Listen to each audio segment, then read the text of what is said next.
বাড়িতে উঠে উজু করে 2 রাকাত নামাজ পড়ে হাত দুটি তুলে বলে, আল্লাহ, ফেরাউনের যখন চাপ সৃষ্টি হলো তখন তুমি মূসাকে নদীতে রাস্তা দিয়েছো। ফেরাউন যখন আগুন জ্বালেলে নমরুদ, তখন ইব্রাহিমকে আগুনে তুমি বাঁচিয়েছো। আসাবে কাহাফ আল্লাহ বানি ইসরাইলদের মাথার পাথরকে সরিয়ে দিয়ে তুমি রাস্তা দিয়েছো। মাবুদ, আমি তোমার গোলাম, আজকে 3 দিন মসজিদ যেতে পাইনি, তোমার মসজিদকে নজরে দেখতে পেয়েছি না। বেঈমানরা হুমকি দিয়েছে, কিন্তু আমি তোমার মতো মহাসম্রাটের গোলাম হয়ে কেন তাদের দ্বারস্থ হব? আল্লাহ, আমি টাকাও দিব না, পয়সাও দিব না, তোমাকে ব্যবস্থা নিতে হবে। 1 দিন কেঁদেছে, 2 দিন কেঁদেছে, 3 দিন কেঁদেছে, 4 দিন কেঁদেছে, 5 দিন কেঁদেছে, 6 দিন কেঁদেছে, 7 দিন কেঁদেছে। 7 দিনের যখন নামাজ পড়ে কাঁদা হয়েছে, সকাল হয়েছে, ওই গ্রাম থেকে অন্য নাম্বারে ফোন আসছে, মৌলভী সাহেবের নাম্বারে, যে বলছে, মৌলানা, আজকে সকালে গোসল করে নিয়ে আপনি ঈদের নামাজ পড়েলেন, আপনার ঈদ হয়ে গেল।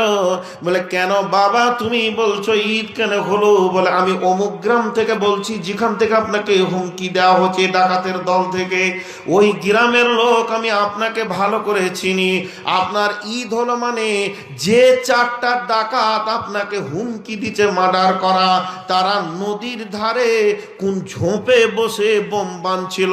আজকে রাত্রি 12টায় বোম ফেটে গিয়ে তারা 4 জনই লাশ পড়ে আছে। বাবা, বোমের থেকে শক্ত এইটা, তোমার ষাঁড় মরবে। রাস্তা ক্লিয়ার হয়ে গেল, রাস্তা ক্লিয়ার হয়ে গেল। আর একটা ঘটনা, বাল্লালপুর ব্রিজ আপনারা দেখেছেন কিনা জানি না, ফারাক্কা ব্রিজ পার হয়ে লোহার ব্রিজটা ছিল, আমার গাড়িটা বাল্লালপুর ব্রিজে উঠবে, ড্রাইভার একটা ব্রেক করেছে, আর পেছনে একটা টাটা ম্যাজিক ছিল, ও ওভারটেক করতে গিয়ে নিচে পড়েছে। আমার গাড়িতে একটু টাচ করেনি, খাল ছিল, খালে চাকাটা পড়ে গিয়ে সামালতে পারেনি, নিচে পড়েছে। ফারাক্কা থানার কুত্তার বাচ্চা বড়বাবু আমার গাড়িটাকে দাঁড় করিয়ে বলছে, আপনি আমার গাড়িতে আসেন, গাড়িটা থানায় নিয়ে যেতে হবে, অ্যাক্সিডেন্ট করেছেন। মানে অ্যাক্সিডেন্ট যে করেছি, তা আমার গাড়িতে তো দাগ হবে, ঘষার তো দাগ হবে, দাগটা দেখান। বলছে, অত বুঝি না, দেখছো টুপিওয়ালা মৌলবি তো, শালা আজকে জুত করেই লিব। আমি বললাম, কোন ফেরে পড়লাম? তো বলছে, আপনি গাড়ি নিয়ে থানায় চলেন, আর আপনি আমার গাড়িতে আসেন। ওর গাড়িতে কেন ডাকছে? একটা মেনটেন করে নিব, 2-5 হাজার দিয়ে দে। আমি বুঝেছি, শালা টাকা তোকে দিব না, আল্লাহকে দেবো। বললাম, আমি আমার গাড়িতে যাব। থানাতে যে গাড়িটা ভরে দিলে, আর আমার যে ড্রাইভার ছিল ওকে ভিতরে ভরে দিয়ে দৌড়টা লাগিয়ে দিয়ে একটা পুলিশ বসে গেল। বড়বাবু বলছে, কি ব্যাপার আপনার? বলে, আমার গাড়ি ধরেছে, আপনি কাকে পাঠিয়েছিলেন ডিউটিতে, ভ্যানের গাড়িতে আমার গাড়ি তুলে নিয়ে এসছে, এটা গাড়ি আপনার? বলে, হ্যাঁ। বলছি, ও না এলে তো কাজ হবে না, তো বসেন।